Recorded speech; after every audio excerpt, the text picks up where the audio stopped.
நமது ஜெபம் டிவியில் abundant life. தண்ணியை கொடுக்கிறதுக்கு ஒரு விஷயமாவே அவருக்கு தெரியல. அவர் என்ன சொன்னார்னா, தண்ணி, சாப்பாடு, ட்ரெஸ், நீ போடுற செருப்பு, இது எதுவுமே எனக்கு முக்கியம், இதெல்லாம் ஒரு விஷயமே இல்லை.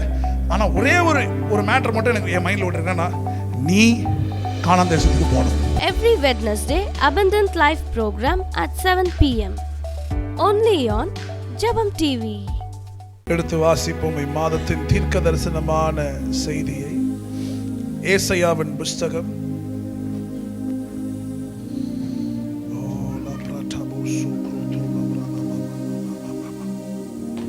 40வது அதிகாரம் 31வது வசனத்தை நாம் வாசிப்போம். கர்த்தருக்கு காத்திருக்கிறவர்களோ புது பலன் அடைந்து கழுகுகளைப் போல செட்டைகள் அடைத்து எழும்புவார்கள். நல்ல கவனிங்க, அவர்கள் ஓடினாலும் இளைப்படையார்கள், நடந்தாலும் சோர்ந்து போக மாட்டார்கள். எப்படிங்க இது பாசிபிள்? ஆமென். அவர்கள் ஓடினாலும் இளைப்படைய மாட்டாங்க, நடந்தாலும் சோர்ந்து போக மாட்டாங்க. ஏன்னா கர்த்தருக்கு காத்திருக்கிறவர்களோ புதுபலன் அடைந்து கழுகுகளைப் போல செட்டைகள் அடைத்து எழும்புவார்கள். அப்போ எழும்புவதுதான் தேவனுடைய நோக்கமாக இருக்கிறது. உங்களை என்னையும் ஓய்விலிருந்து எழுப்புகிற தேவனாக இருக்கிறார். இந்த மாதத்துடைய தலைப்பு soar high from the rest. அதாவது உயர எழும்புவீர்கள் ஓய்விலிருந்து, இளைப்பாறுதலிருந்து. இது வரைக்கும் எழும்புவோம், கழுகு போல எழும்புவோம், கழுகு போல எழும்புவோன்ற வார்த்தையை தான் பல ஆண்டுகளாக கேட்டோம். ஆனா உண்மையாவே கழுகுகளை போல எழும்புகிற ஒரு அனுபவம் சும்மா அப்படி படிக்கிறதுனால மட்டும் வந்துடாது, சும்மா அதை விசுவாசிக்கிறதுனால மட்டும் நடந்துடாது. அது ஆழமான சத்தியம் என்னன்னா, அவருடைய இளைப்பாறுதலில் இருக்கிறவங்க மட்டும்தான் அதை கழுகை போல செட்டைகளை விரித்து அவர்கள் எழும்ப முடியும். பக்கத்தில் பாசுறவங்க, நீங்க எழும்புறது தான் தேவனுடைய நோக்கம். என்னை பார்த்து சிரிச்சுக்கிட்டே சொல்லுங்க, நம்ம எழும்புவது தான் தேவனுடைய நோக்கமாக இருக்கிறது. இதை நம்பிட்டீங்கனாலே உங்க மனசு பாதி ஃப்ரீ ஆயிடும். நான் நிறைய சொல்ல தேவன் நல்லவரா? ரொம்ப நல்லவர். ஆனால் நமக்கு நல்லவரான்னு கேட்கும் போது தான் கொஞ்சம் அங்கே கொஞ்சம் இடரலாக இருக்குது. ஆமாம் பாச, கொஞ்சம் செய்யலை, கொஞ்சம் வராத மாதிரி இருக்குது அப்படின்ற இடத்துல இருப்போம். ஸோ அப்போது சோரிங் ஹை ஃப்ரம் ரெஸ்ட், இளைப்பாறுதலிருந்து நம்ம எல்லாத்தையும் டேப் பண்ண சபை கற்றுக்குச்சுன்னா நம்ம மிகப்பெரிய நன்மைகளை பார்க்க துவங்கி விடுவோம். ஹல்லேலூயா. Called to be in the rest of the Lord. தேவனுடைய இளைப்பாறுதலை அனுபவிப்பதற்காக தேவன் நம்மை அழைத்திருக்கிறார். இதை சபை புரிந்துக்கணும் பாருங்க. ஏன்னா இது வரைக்கும் சபை சொந்த பலத்தில் ட்ரை பண்ணிருச்சு, தன்னுடைய சுய பலத்தில் ட்ரை பண்ணிருச்சு, ஆண்டவரோட போராடி போராடி பார்த்துருச்சு.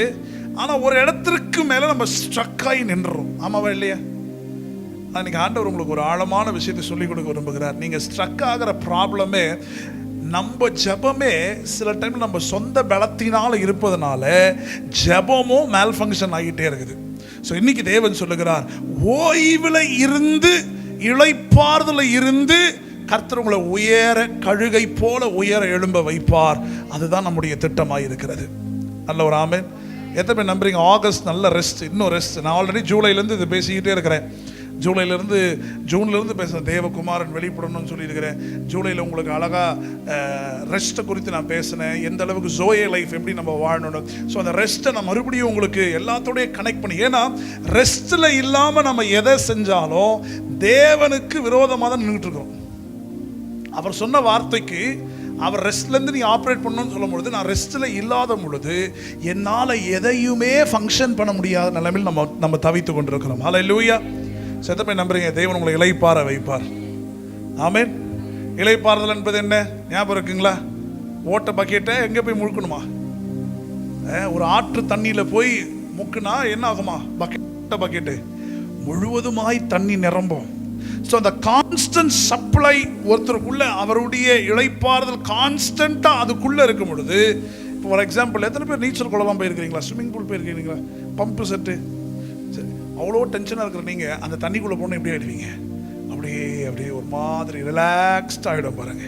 இல்லை எவ்வளோ வயசானாலும் உங்களுக்கு தண்ணியை பார்த்தா கொஞ்சம் ஜாலியாகிடும். அப்படி போய் அப்படியே இளைப்பாரு. அந்த தண்ணி என்ன பண்ணுதான்? ஒரு ரெஸ்ட்டை கொடுக்குதான். அதான் ஆண்டவர் சொல்றாரு, எப்போ அவருக்குள் அவரோடு கூட அப்படியே மூழ்கி இருக்கிறோமோ நாம் அவருடைய இளைப்பாறுதலுக்குள்ளே வந்து விடுவோம். நல்ல ஒரு ஆமென். அப்போ கர்த்தருக்காய் காத்திருக்கிறது அப்படின்னா என்ன அர்த்தம்னா, நான் அவருடைய இளைப்பாறுதலுக்குள்ள இருக்கும் பொழுது நான் எழும்புவேன். சாதாரணமாக எழுத மாட்டேன், செட்டைகளை விரித்து எழும்புவேன். நல்ல ஒரு ஆமென் கேட்கலாமா? ஹல்லேலூயா, ஹல்லேலூயா. நான் ப்ராமிஸ் வேர்டில் நிறைய இதை குறித்து ஆழமாக பேசினேன். அதை கொஞ்சம் டச் பண்ணிட்டு நான் அப்படியே போக விரும்புகிறேன். வாசிங்க சார், அந்த மேலே இருக்கிற வசனங்களை வாசிங்களேன். 26, 26, 27 வாசிங்க. மேலே இருக்கிறது அப்படியே வாசிங்க. யாக்கோபே, இஸ்ரவேலே, என் வழி கர்த்தருக்கு மறைவாயிற்று என்றும்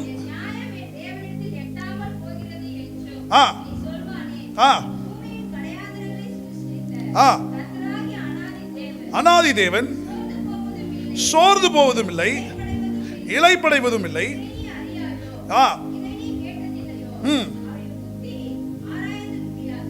ஹல்லேலூயா.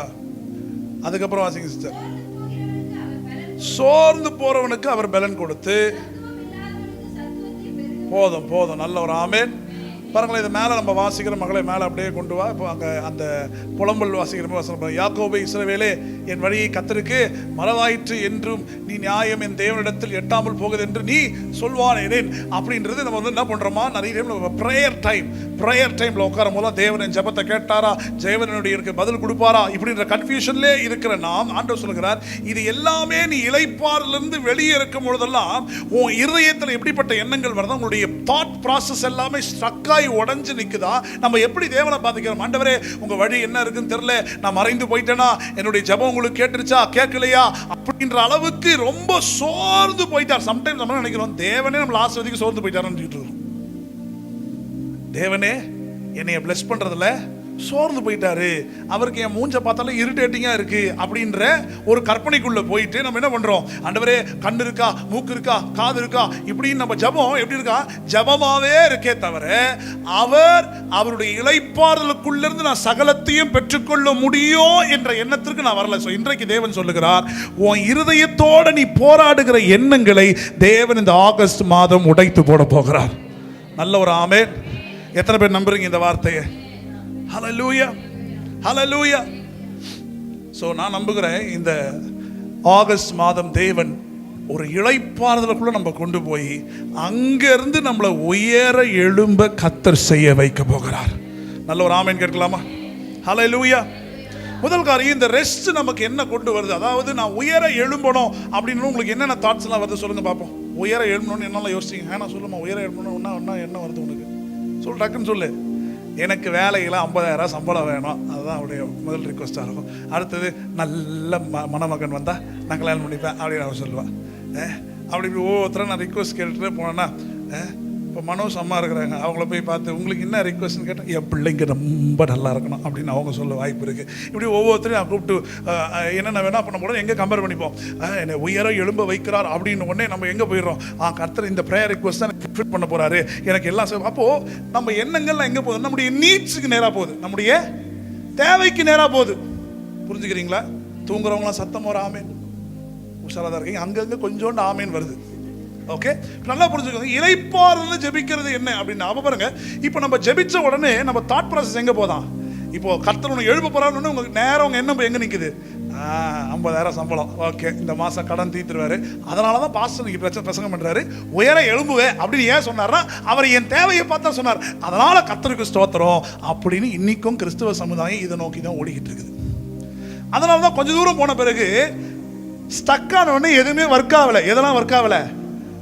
வாக்குதத்தம்னு ஒன்று என்கிட்ட கேட்டு போனீங்களே, அந்த வாக்குதத்தை ஏன் நிறைவேறலன்னா நம்முடைய இளைப்பாறுதலுடைய எண்ணம் நமக்குள்ள இல்லாதனால நம்ம தாட் ப்ராசஸ் எப்படி இருக்குன்னா, இந்த மாசம் கர்த்தர் வாக்கு பண்ணாரு, அப்ப அவர் எதை வாக்கு பண்ணாரு, நான் ப்ரேயர் பண்ணது ரிக்வஸ்ட் தானே அவர் சொன்னாரு, அப்ப பாஸ்டர் ஒழுங்கா ஜெபம் இல்லையோ, பாஸ்டர் எனக்கு மட்டும் ஒழுங்கா கட்டுகளை உடைக்கலையோ, பக்கத்தில் இருக்க சிஸ்டருக்கு ஜெபம் பண்ணாரு, அவங்க இந்த வாரம் சாட்சி சொன்னாங்க, ஆனா நான் கொஞ்சம் முன்னாலே வந்தேன், ஆனா நான் ஏன் சாட்சி சொல்லல அப்படின்னு ஏன் ஸ்டக்கா வரீங்கன்னா, உங்க ஃபெய்த் சிஸ்டம் உங்க நீட்ஸுக்கு அதாவது தேவன் எந்த வாக்கு கொடுத்தாலும் ஆட்டோமேட்டிக்கா இந்த மனுஷனுடைய எண்ணம் எங்க போகுதுன்னா நம்முடைய தேவைக்கு நேராக தான் போகுது.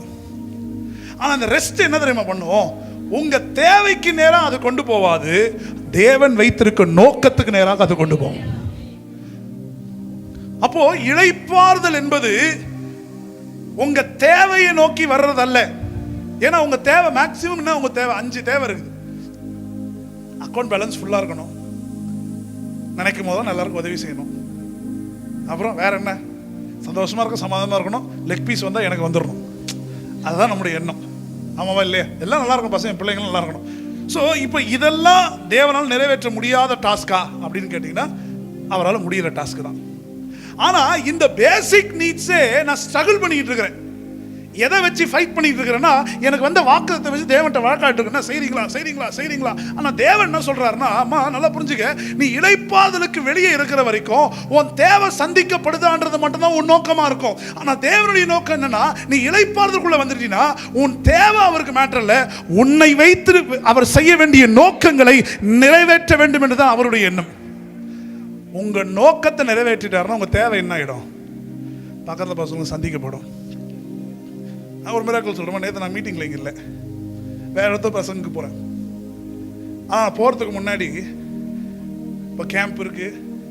அதுக்கு முன்னாடி கேம்ப் முன்னாடி பார்த்தோம் ஒரு பெரிய பாசஸ் ஃபிளஷு பெரிய பேரில் நடக்குது. இதெல்லாம் நான் முதலே ஒத்துக்கினேன். ஆனால் எல்லாமே எங்கே ஒரே டைமில் வந்து முதல் வாரத்திலே நிற்குது. பஜாஜும் ஒரே வாரத்தில் நிற்குது, சர்ச் ரெண்ட்டும் ஒரே வாரத்தில் நிற்குது, கேம்பும் ஒரே வாரத்தில் நிற்குது. கொஞ்சம் யோசிச்சு பாருங்களேன்.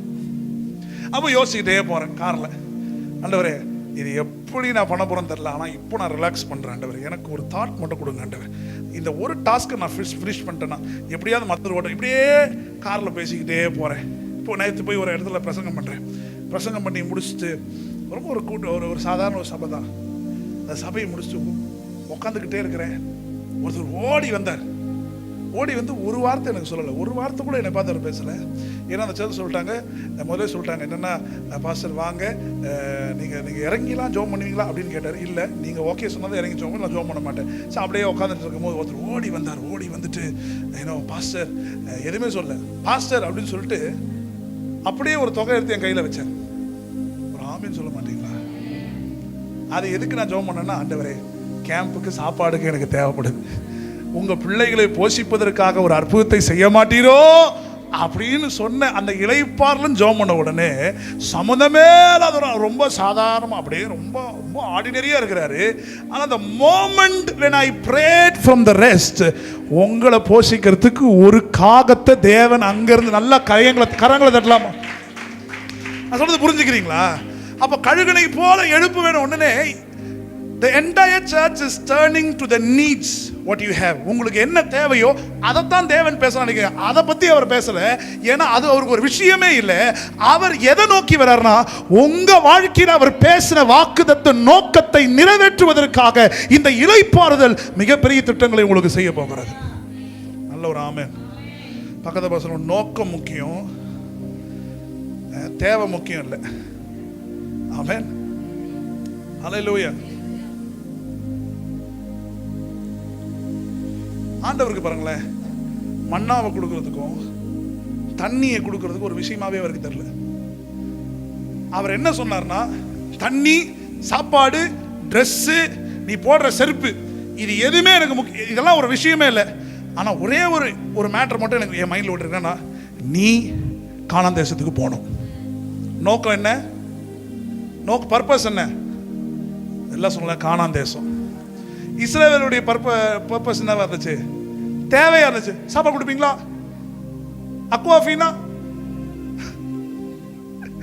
அக்வாஃபீனா அக்காவை பத்தி பேசாதீ அப்படின்ற மாதிரி.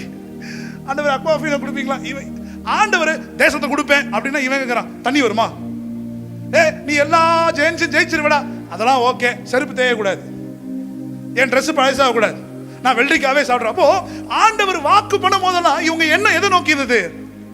தேவையை நோக்கியது. இன்னைக்கு இதுதான் current problem in church, in all churches. வாக்கு தத்துவம் அப்படின்னு ஒண்ணே நம்ம எங்க போறோம்? நம்ம தேவையை நோக்கி. அதெல்லாம் சொல்றேன், இளைப்பாறுதல் வெளியே இருக்கணும். நம்ம இப்போ அந்த இளைப்பாறுதலுக்கு வெளியே இருக்கனால தான் ஆண்டவர் வாக்கு பண்ணோடனே வாக்குத்த தாட்டையெல்லாம் எடுத்துன்னு போறோம்.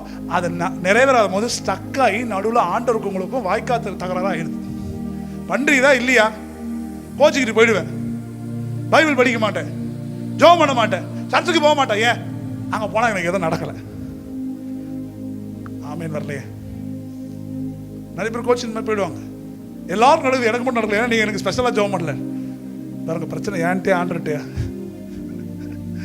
ஒருத்தன் ஜெபம் பண்ணணும், பொறுமையை தாரும், அது இப்பவே தாரும். எவ்வளவு பொறுமை பாருங்க ஜெபத்துல. அந்த மாதிரி இருக்கு நம்மளோட ஜெபம். இப்பயே வேணும். சரி, ஆண்டவர் சில விஷயத்தை பின் பாயிண்ட் பண்ணி நோட் பண்ணுவாரு. உன்னுடைய ஃப்ளாஸை பார்க்க மாட்டாரு. நீ இப்படிலாம் தவறு பண்ணிட்டா அதனால உனக்கு கொடுக்க மாட்டேன், போ கோச்சிங் அவர் வச்சுக்க மாட்டேன், அப்படி பண்ண மாட்டாரு. அந்த ஃபெய்த் ஆக்டுக்கு நேராக உன்னுடைய ப்ராசஸ் எப்படி இருக்குன்னு பார்ப்பாரு. ஆமென். அப்போ இளைப்பாறுதலுக்குள்ள இருந்தா நம்ம மைண்ட்ல எப்படி மாறணுமா, தேவைக்கு போயிடாதான் நோக்கத்துக்கு நேராக போகுமா. அப்போ இதில் நீங்கள் என்ன ஆகஸ்ட்ல என்ன ப்ரேயர் பண்ணணும்னா, ஆண்டவரே என் மீதும் என் பிள்ளையின் மீதும் என் குடும்பத்தின் மீதும் வைத்த நோக்கத்தை நீ நிறைவேற்றுவீராக. ஹல்லேலூயா. பர்பஸுக்கு நேராக உங்கள் மைண்டு திரும்பிடுச்சுன்னா தேவையை குறித்து நீங்கள் ஜெபம் பண்ண மாட்டீங்க. இப்போ நம்ம சர்ச்சுக்கு இடம் தேவைன்றது பர்பஸ். அப்போ அந்த பர்பஸுக்கு நேராக மட்டும் தான் போயிட்டு இருக்கே தவிர 2.5 கோடி ரொம்ப மைண்டில் போடக்கூடாதுன்னு நான் இப்போ ப்ராக்டிஸ் பண்ணிகிட்டே இருக்கிறேன். ஆமென். இப்போ நம்ம என்ன யோசிக்கலாம், டக்குன்னு அவர் வந்து நான் 1 கோடி கொடுத்துறேன், எத்தனை பேர் சந்தோஷப்படுவீங்க? இது 1 கோடி யார் கொடுக்குறது? மேட்டரெல்லாம் ஒன்று தான். 1 கோடி ஒரு கோடிப்பு அப்படின்னா அந்த 1 கோடி யார் கொடுக்குறது? அதான் பிரச்சனை. இப்போ அப்போ என்ன ஆயிடுது நமக்கு, 1 கோடினா வாங்கிடலாம், அப்போ 2.5 கோடி கொடுப்பாரு. நீ விசுவாசிக்கல? நம்ம ஃப்ளக்சுவேஷன் புரியுதுங்களா? 2 கோடினா தேவனுக்கே கஷ்டம், நானே நம்புறேன். 1 கோடினா அவருக்கு ஈஸியாக நம்பர் கவுண்ட்னா ஆண்டவர் கொஞ்சம் பாரத்தை கம்மி பண்ணலாம். எப்படி பாருங்க, நம்ம யார் அவர் பாரத்தை இறக்கிறதுக்கோ நம்ம பாரத்தையே நம்மளால சுமக்க முடியாது. நான் சொல்ல புரியுதுங்களா? நம்ம 1 கோடி நல்லா சந்தோஷம் போயிட்டீங்களா? 1 கோடி இப்போ பரவாயில்ல, பாஸ் இருக்கு, பாஸரோட ஆண்டர் இருக்கிறார். அப்போ 2 கோடி போது ஆண்டர் இல்லையா? புரியுதுங்களா? அப்போ இளைப்பாறுதலுக்கு வெளியே இருக்கும்பொழுது என் மனசுல என்ன கேல்குலேஷன்லாம் எனக்கு சமாதானம் இருக்கும். உடனே நான் தேவனுக்கும் சமாதானம் தான். உனக்கு எதெல்லாம் சமாதானமோ அதெல்லாம் அவருக்கும் சமாதானம் என்ற இந்த கனெக்ஷன் இருக்கிறதுனால தான் அவர் நோக்கம் என்னவோ அது எனக்கு தெரிய மாட்டேங்குது. எனக்கு எதெல்லாம் கம்ஃபர்டபுளோ அதெல்லாம் ஆண்டவருக்கும் கம்ஃபர்டபுள் நினச்சிக்கிட்டு இருக்கோம். ஆண்டவர் சொல்றாரு, கிடையாது, எனக்கு எதெல்லாம் கம்ஃபர்டபுளோ அதெல்லாம் உனக்கு கம்ஃபர்டபுளாக இருக்கணும். எனக்கு உனக்கு 5 கோடி கொடுக்கணும்னு எனக்கு கம்ஃபர்டபுள். ஆனால் நீ என்ன கேட்குற? 1 கோடி 1 கொடுங்க போதும். இதுதான் நமக்கு ஆண்டவருக்குள்ள வித்தியாசம். பக்கத்தில் பார்த்து சொல்லுங்க, இதை தான் தேவன் மாற்றணும்னு நினைக்கிறாரு. இப்போ புரியுதுங்களா? நோக்கம் உள்ள எண்ணம் என்ன, தேவை உள்ள எண்ணங்கள் என்ன. ஆமென். சத்தமா ஆமென் வரலையா? இப்போ நம்ம என்ன ஜெபம் பண்ணுவோம்? சபை வந்துட்டா போதும். ஆண்டவர் சொல்ல சபை மட்டும் வந்தால் போதாது, அதோட மகிமையே வரணும், ஜனங்க ஆசீர்வதிக்கப்படணும். இப்போ நம்ம சபை வந்துருச்சு, இப்போ என்ன பண்ண போறேன்? அப்போ அங்கே நான் இருக்கணும்ல, அப்போ அதுக்கேற்ற வேலையை நான் ரெடி பண்ணணும்ல, அதை தேவன் பார்த்துட்டு இருக்கிறார். ஆமென். பக்கத்தில் சொல்லுங்க, தேவை உள்ள எண்ணத்தில் இருக்காதீங்க. அதை வந்து மாற்றுறது கஷ்டம் தான். ஏன்னா இவ்வளோ நாள் பிசாசு என்ன பண்ணிட்டான், லதா சிஸ்டர் உங்களுக்கு இவ்வளோ தேவை இருக்கு சொல்லிட்டே இருப்பான். இல்லை லதா சிஸ்டர் அவ்வளோதான் பாருங்க அப்படின்னு உங்களையும் டார்ச்சர் பண்ணான். சில்வியா உங்களையும் டார்ச்சர் பண்ணிட்டான். அப்போ நம்ம என்ன அது பாஸ்டர் ஏதாவது ஜோம் பண்ணுங்களேன், ஏதோ ப்ராஃபிட்டிக்காக ஒரே ஒரு வார்த்தை, ஒன்னே ஒன்று சொல்லுங்க. நீ அதிசயத்துக்கு அன்பா ஏமா அழுத? இல்லை அதிசயத்துக்கு அன்பை கரெக்டாக சொல்லிட்டேன். கன்ஃபார்மாக போ, 7 நாள் திருப்பி நீ அழுதுன்னு இருப்பேன். ஏன்னா உங்கள் என்ன எதை நோக்கி இருக்கு? என் தேவையை நோக்கி இருக்கு. அதனால தான் ரெஸ்ட்லேயே நம்ம இல்லை, படப்படப்பாக இருக்கும். நாங்கள் அப்படியே என்னடா ஆண்டவர் இருக்கிறாரா, போயிட்டாரா, வந்துட்டாரா சொன்ன பாருங்க. இந்த மிராக்கிள் நான் உண்மையாக ஆச்சரியப்பட்டேன். ஒரு வார்த்தை சொல்லலை, இது மட்டும் பிடிங்க, நீங்க பேசின வார்த்தை இன்னைக்கு எனக்காக. ஆமென் சொல்லுங்க. அப்போ பாருங்க, ரெஸ்ட்ல இருக்கும்போது ஆண்டவர் என்ன பண்றாரா, ஏடிஎம்ல போய் அவர் ஏடிஎம்ல போய் எடுத்துட்டு வந்தாரு என்கிட்ட. சூப்பர். அப்போ வார்த்தையில கிரியை செய்யறவனுக்கு வார்த்தை போய் என்ன பண்ணுமா, மரியாதை எழுந்து போய் பின் நம்பர் கரெக்டாக போட்டு புது நோட்டை எடுத்துட்டு வந்து அவர்கிட்ட கொடு. நான் போன பாஸ்டர் கூட எனக்கு எவ்வளோ காணி குத்துறேன் எனக்கு திறந்து பார்க்கல. எனக்கு அந்த பழம் கிடையாது. போனாலும் திறந்துலாம் பார்க்க மாட்டேன், அப்படியே வச்சுருவேன். எப்போ தேவையோ அதை எடுப்பேன். நான் யோசிச்சு பார்த்தேன், பாருங்களேன், நம்ம விமன்ஸ் ஆண்டவர் எவ்வளோ லவ் பண்ணுறாரு பார்த்தீங்களா? பக்கத்து பசங்க உங்களை ஓவராக லவ் பண்ணுறாரு ஆண்டவர். ஆமாம், ரொம்ப லவ் தான், தாங்க முடியல அவருக்கு. ரொம்ப கிரேசியாக இருக்கிறார் உங்கள் மேலே. அப்புறம் நிறைய பேர் உண்மைன்னு இருக்கிறாங்க. தேவை சந்திக்கப்படலையே ஆண்டவர் சொல்ல, உன் தேவையை விட உன் நோக்கம் தான் எனக்கு முக்கியம். ஆமென். இப்போ இவ்வளோ விமென்ஸ் இருக்கிறீங்க, ஆண்டவருக்கு என்னன்னா உங்களுக்கு தேவை உங்க மூலியமா என்ன செய்ய முடியுன்றது அவர் தாட். உங்களை கொடுக்கிறவரா மாற்றணும், அதுதான் தாட். உங்களை கொண்டு 4 ஆத்மாவை ரட்சிக்க வைக்கணும், அதுதான் தாட். உங்க ஃபேமிலியை வச்சு பாருப்பா, இந்த ஃபேமிலி எத்தனை பேர் இயேசு, அதுதான் அவர் நோக்கம். அந்த நோக்கத்துக்குள்ள நம்ம எல்லாம் போய் அவர் கூட சேர்ந்து உட்காந்துக்கிட்டோம்னா எப்படி இருக்குமா? தேவையெல்லாம் வந்துடும். ஆனால் இதை டேப் பண்ணி இந்த எண்ணத்துக்கு வர்றது தான் பிரச்சனையே நமக்கு. ஸோ இன்றைக்கு சபைகளில் நமக்குள்ள வர வேண்டிய ஒரு எண்ணம் என்னன்னா, இறைப்பாதல் என்பது, வாக்குத்தத்தம் என்பது என் தேவையை குறித்தல்ல, என் நோக்கத்தை குறித்தது. ஹல்லேலூயா. ஸோ ஆண்டவர் என்ன சொன்னார் இஸ்ரவேலுக்கு, நீ போகும்போது வாட்டர் பாட்டில், தண்ணி, காடை, கௌதாரி இது கிடந்தாங்க. ஆனால் சொன்னார் நீ போய் சுகந்தரிடான்றார். ஆனால் சுகந்தரின்ற வார்த்தை அவங்களுக்கு பெருசாக தெரியல. அதை புரிஞ்சுக்கிறீங்களா? நீங்க சுகந்தரிப்பீங்க அப்படின்னு நான் சொல்லும் போது அது பெருசா தெரியலையா? காடை இருக்குல்ல, குண்டு காடையா, அதனால்தான் ஒரு வருஷத்துல போட்டிருக்கு மூஞ்சி மேலேயே காடை விழுந்துதான். எவெல்லாம் சாப்பாடுலாம் வாயிலே ஆண்ட காடை அடிச்சான், அவனுக்கு என்ன வலி வலிச்சிருக்கும் பாருங்க. கேட்டியா? அதான் பிடிச்சிட்டு ஆண்டவருக்கு எவ்வளோ கெத்துனா, எவ்வளோ வேணா சாப்பிட்டுக்க, ஃப்ரிட்ஜில் வைக்கக்கூடாது. ஏன்னா ஆண்டவருக்கு என்ன ஒரு கெத்துனா, உனக்கு டெய்லி நான் ப்ரொவைட் பண்ணுவேன், டெய்லி மண்ணா, சும்மா ஒரு நாள் கொடுக்குற ஆண்டவர் நான் இல்லை, ராஜா நான் அப்படின்ற கெத்தை மெயின்டைன் பண்ணிக்கிட்டே இருந்தார். ஆமேன்னு சொல்ல மாட்டேன். ஆனால் அவர் பிள்ளைங்க எப்படி இருந்தாங்கன்னா, இன்னைக்கு ஓகே, அப்பயும் அவிசுவாசி என்ன பண்ணிச்சான், எதுக்கு 2 துள்ளவே டக்குன்னு நாளைக்கு தலைவர் எஸ்கேப் போயிட்டாருன்னா அவன் புத்தி எப்படி இருக்கு பார்த்தீங்களா? Can you just imagine this? நீங்கள் படிக்கும்போது நல்லா ஆழமாக படிக்கணும். அப்போ அவனுடைய புத்தி எப்படி இருந்துச்சான்? தேவையை நோக்கி தான் தேவன் சொல்கிறா, டெய்லி கொடுக்குறேன்டா சாப்பாடு, டெய்லி கொடுக்குறேன்டா, கேம்ப் சைட்டுக்கு வாங்க அப்படின்னு சொல்கிற மாதிரி டெய்லி தேவை. ஆனால் 2 பேர் கொஞ்சம் பேர் ஒரு குரூப்பு எதுக்கும் கட்டப்பையில் போட்டு வைப்போம். திடீர்னு குழந்தைக்கு, அதாவது குழந்தை பசின்னு சொன்னா நான் என்ன பண்ணுவேன்? உன் பிள்ளையோட பிள்ளைக்கே பசி வந்தாலும் அதை சந்திக்க நான் உண்மையுள்ளவராக இருக்கிறேன். ஏன்னா உன் வாழ்க்கையில் நான் நோக்கத்தை வைத்திருக்கிறேன். ஆமென். பக்கத்துல சொல்லுங்க, நம்ம சாதாரண கிடையாது, நம்ம சுகந்தரவாடிகள். ஆண்ட சொல்ல போய் சுகந்தரியினர் போ, உள்ள போ, சுகந்தரித்துக்கொள். இப்போ ஆண்ட சொல்ல சுகந்தரித்துக்கொள் அப்படின்னா உங்க என்ன எங்க போகணுமா? ஆண்ட, ஆஹா என் மேல ஒரு நோக்கம் இருக்கீங்க, நான் எவ்வளோ சுகந்தரினா என்னுடைய ப்ரேயர் ரிக்வஸ்டே நினச்சிக்கிட்டு இருக்கிறேன். ஆனால் பாருங்க, ப்ரேயர் ரிக்வஸ்ட் இங்கே பண்ணும் போதெல்லாம் அது ஒன்று மட்டும் தான் மைண்டில் இருக்கு. எப்போ வருவீங்க, எப்போ தருவீங்க ஆண்டவர், இப்போ கொடுத்துருவீங்களா அப்படின்ற மாதிரி. நல்ல ஒரு ஆமேன். வாசிங்க எபிரேயர் 3:7 வாசிங்க பார்க்கலாம். ஆகையால்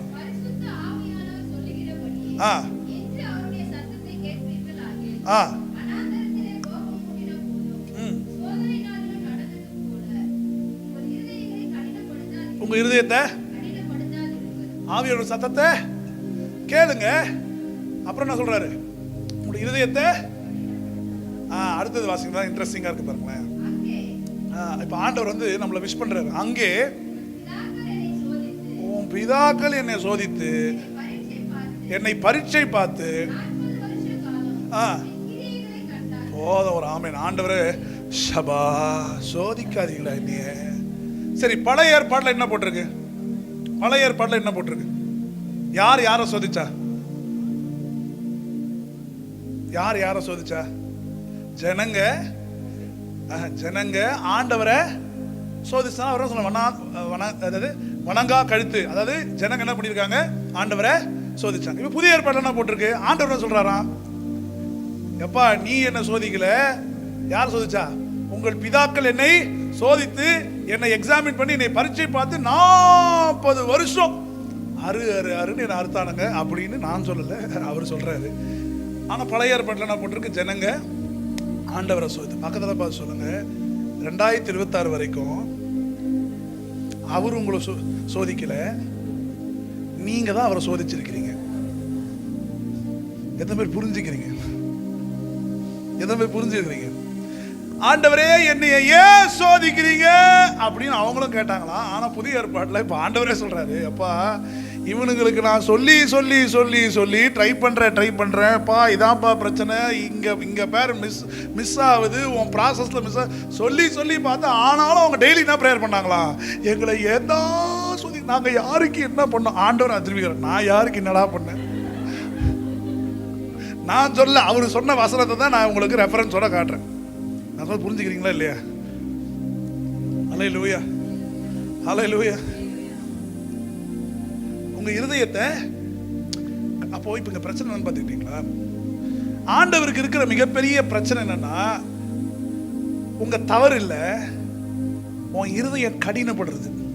இருதயம் கடினப்படுறதுன்னா அன்பிலீஃப் அப்படின்னா விசுவாச குறைவு. பக்கத்துல சொல்லுங்க, விசுவாச குறைவு. நம்ம இதெல்லாம் வந்து விசுவாச குறைவுல ஒரு விஷயமா அப்படின்னு நினைக்கிறீங்க. ஆனா அவரை தான் சொல்றாரு, உங்க பிதாக்கள் என்னை சோதித்தோம், என்னை எக்ஸாமின் பண்ணியும் பார்த்துட்டாங்க. 40 நாள் போக வேண்டிய ட்ரிப்பை 40 வருஷம் ஆகி 40 வருஷமா ஆண்டவர் ப்ரொவைட் பண்ணிக்கிட்டே. நீங்க இப்ப நீங்க கடவுளை பண்ணிருப்பீங்க, ஓவரா பண்றீங்க, எதுவும் கிடையாது போடா சொல்றார்கள் தான். நம்ம ஆள் பாத்தீங்களா, திட்டிட்டு 40 வருஷம் ப்ரொவைட் பண்ணிருக்கிறார். எனக்கு தெரிஞ்சு அடிடாஸ், ரீபாக் எவ்வளோ ஷூஸ், அவன்லாம் ஒண்ணுமே கிடையாது. 40 வருஷம் இவங்க செருப்பு என்ன செருப்புனே தெரியல. அது ஆண்டவரே ஹேண்ட்மேட் பண்ணி ஒவ்வொருத்தருடைய கால் சைஸ் 12, அவனா பெருசு பெருசா இருந்திருப்பானுங்க போல, 13 சைஸ் கால் சைஸ், அதை வாங்கி 5, 4, 3 எல்லாருக்குமே ஸ்லிப்பர்ஸ் ப்ரொவைட் பண்ணப்பட்டிருக்கு. எப்படின்னு தெரியல. சொல்றது புரிஞ்சுக்கிறீங்களா? அப்போ இருதயத்தை கடினப்படுத்தாது இருங்கள் அப்படின்னா ஆண்டவர் சொல்றாரு, அன்பிலீஃப் தான் எனக்கு மிகப்பெரிய பிரச்சனை. ஆமென். வரலையா? ஹல்லேலூயா. அதாவது என்ன நீங்க புரிஞ்சுக்கணும்னா, அன்பிலீஃப் என்ன புரிஞ்சுக்கணும்னா, ஆண்டவருடைய இன்டென்ஷன் என்ன அப்படின்னு நீங்க புரிஞ்சுக்கணும். நான் சொல்ல புரிஞ்சுக்கிறீங்களா? இப்போ ஒரு வீட்டுல கணவர் இருப்பாங்க, மனைவி இருப்பாங்க, சகோதரர் இருப்பாங்க, சகோதரி இருப்பாங்க. ஒருத்தர் வந்து இப்போ வீட்டில் ஒரு பெரிய மூத்த அண்ணன் இருக்கிறாருன்னு வச்சுக்கோங்களேன், சொல்றது எல்லாமே திட்டுற மாதிரி தான் இருக்கும். ஆனால் அதுக்கு ஒரு இன்டென்ஷன் இருக்கும். நீங்கள் உயர்வதற்காகவும், நீங்கள் நல்லா இருக்கிறதுக்காகவும், நீ சரிப்பட்டு வரணுன்றதுக்காகவும் ஒரு ஆள் வீட்டில் ஸ்ட்ரிக்டாகவே இருப்பாங்க. ஆனால் அவங்க வாய்ஸ் எப்படி இருக்குன்னா, ஏய் எங்கே போன நீ, தலை திரும்பிடும் உனக்கு அப்படின்ற மாதிரி அந்த வாய்ஸ் எப்படி இருக்கும். அது வந்து ஒரு ரூலிங் வாய்ஸ் மாதிரியே இருக்கும். நிறைய ரூலிங் வாய்ஸ் இருக்கும். You should identify. அந்த இடத்துல நீங்கள் ஐடென்டிஃபை பண்ணணும். இவங்க என்னதான் நம்மளை திட்டினாலும், சில வார்த்தைகளை சொன்னாலும், அது நல்ல நோக்கத்தோட என்னை உருவாக்கணும், என்னைய கொண்டு வரணும் என்ற நோக்கத்தோட தான் இத்தனை வார்த்தைகளும் இருக்கிறது அப்படின்னு நீங்க புரிஞ்சுக்கிட்டீங்கன்னா அந்த அட்வைஸை நீங்க மேல வந்துடுவீங்க. அதான் ஆண்டவர் சொல்றாரு, உன் அன்பிலீஃபோட பிரச்சனை என்னன்னா, இப்போ சொன்ன பாருங்களேன், ஆண்டவர் கூட்டிட்டாரு போயிட்டாரு, வரவே இல்லை, என்ன மட்டும் ஃபேவரிசம் மட்டும் அப்படின்னு நீங்க நினைக்கிற அந்த எண்ணம், அது ஏன் அவருக்கு பிரச்சனையா இருக்குன்னா, ஆண்டவர் சொல்றாரு, என் இன்டென்ஷன் உன்னை நோக்கி எல்லாமே கரெக்டா இருக்குன்றத நீ புரிஞ்சுக்கிட்டீங்கன்னா உனக்கு வர எல்லா நன்மையும் கரெக்டா வந்துடும். நல்ல ஒரு ஆமென். ஹல்லேலூயா. நான் சொல்ல புரிஞ்சுக்கிறீங்களா? பக்கத்துல சொல்லுங்க, உங்களை நோக்கி வர எல்லா இன்டென்ஷனும், ஆண்டவர் கிட்ட இருந்து வர எல்லா இன்டென்ஷனும் அது நன்மைக்கு எதுவாக தான் இருக்கு. நான் சொல்ல புரிஞ்சுக்கிறீங்களா? சிரிச்சுக்கிட்டே சொல்லலாமே. சில பேருக்கு என்ன விசுவாசமா, அவரு என்னை மட்டும் வச்சு வேணும்ட்டே செய்வார். எனக்கே தெரியும். ஏன்னா ஆண்டவருக்கே இவங்க பெரிய டிரைவர் ஆயிட்டாங்க. ஆண்டவரோட ரைட் ஹேண்டே நான் தான், எனக்கு தெரியும். அவர் எப்பவுமே பிரதர் பண்ணி என்னை வச்சு செஞ்சு அடிச்சு சாவடிச்சு போட்டு மெரிச்சு அப்புறம் தான் என் கையில வரும். இது வரைக்கும் அப்படி வந்துச்சு. இது வரைக்கும் ஏன் வந்ததுன்னா, உன் சிஸ்டம் ஆஃப் ஃபெய்த் அப்படி இருக்கு. என் அப்பா என்னை அடிச்சு ஒடிச்சு கொடுக்க மாட்டாரு, என்னை ட்ரெயின் பண்ணுவாரு. ஆனா அவர் சொல்ற எல்லாமே, இப்ப எனக்கு கெட்டதே நடந்தா கூட அந்த கெட்டதுலயும் அவர் நல்லது மட்டும்தான் எனக்கு செய்வார் அன்ற எண்ணம் இளைப்பாறுதலா மட்டும்தான் இருக்கும். ஹல்லேலூயா. நான் சொல்றது புரிஞ்சுக்கிறீங்க? சில பேர் எப்படி ஆடும், உடனே அப்படியே கோச்சுப்பீங்க. ஓ ஏன் ஆண்டவர் எனக்கு மாட்டார், எல்லாரும் எங்களை பத்தி தப்பா பேசுறாங்க. இப்ப என்ன ஆயிடுச்சு? இயேசுவே தப்பா தான் பேசுனாங்க, உங்களை தூக்கி வச்சா பேச போறாங்க. அப்பாவுக்கே அந்த நிலைமை, உங்களுக்கு என்ன நிலைமை? ஆனாலும் நீங்க உயர்வீங்க. பைபிளில் பாருங்களேன், ரொம்ப பைபிளில் இந்த ஓல்ட் டெஸ்ட்மெண்ட்ல ரொம்ப வேதனையான விஷயம் என்னன்னா, அந்த ஜனங்க பூமி பிளந்து இறந்து போனது, ஆண்டவர் அவங்களை போட்டு தள்ளினது, இதெல்லாம் பார்க்க ரொம்ப சேடாக இருக்கும். பைபிளில் பாருங்களேன், ஒரு சேடான இன்சிடென்ட்டுக்கு அப்புறம் 2 வருஷத்துக்கு அப்புறம் பார்த்தீங்கன்னா உற்சாகப்படுத்துற மாதிரி அடுத்த வருஷம் வரும். பார்த்துருக்கீங்களா? வாசிச்சா தெரியும். நீங்கள் எங்கெல்லாம் பைபிள் வாசிக்கிறீங்களோ ஒரு மாதிரி சேடான ஒரு இன்சிடென்ட் நடக்கும். இஸ்ரவேலர் தோத்து போயிருப்பாங்க, இல்லை தேவன் அந்த இடத்துல கை விட்டுருப்பாரு.